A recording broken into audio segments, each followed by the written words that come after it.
on va voir ensemble quels sont les mantras sacrés du Tao pour exprimer la danse de l'âme. Et ultimement, la danse du Tao est de façon libre et naturelle. La danse de l'âme, ce n'est pas quelque chose qui est chorégraphié.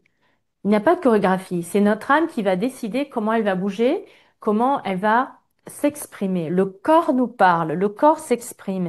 Et il va exprimer tout ce qui est en lui, nos émotions, son ressenti, nos pensées, son bien-être. Tout est exprimé dans la danse de l'âme.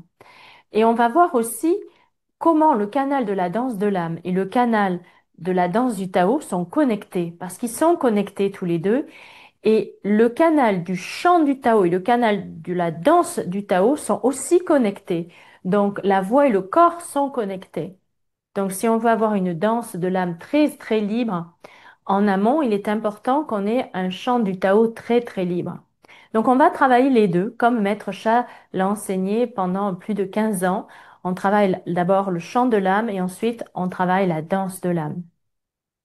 On va voir aussi dans cet atelier, ce cours, comment on va accroître le spectre et le champ de notre corps, donc le champ vibratoire de notre corps, pour canaliser des fréquences et vibrations plus élevées quand on guérit les autres ou quand on travaille sur une guérison pour soi, incluant donc les Darens ou la transmission de la lignée guanine. Donc comment notre champ vibratoire corporel, on va l'augmenter? Comment on va le rendre en mesure de, par chaque mouvement, waouh, dégager tellement de fréquences et vibrations? Comment on va faire ça? Eh bien, on va expliquer tout ça. On va faire des pratiques qui ne sont que dans cet atelier, c'est-à-dire dans ce cours atelier, dans cet enseignement sur ce sujet-là. On va aussi voir comment le processus de purification, encore une fois, de notre Shenkoyi, de nos actions, comportements, attitudes, paroles et pensées, est connecté à notre danse de l'âme et à notre danse du Tao. Si on a un esprit perturbé, notre danse est saccadée, elle est perturbée. Si on a un esprit relax et zen, notre danse est souple et douce.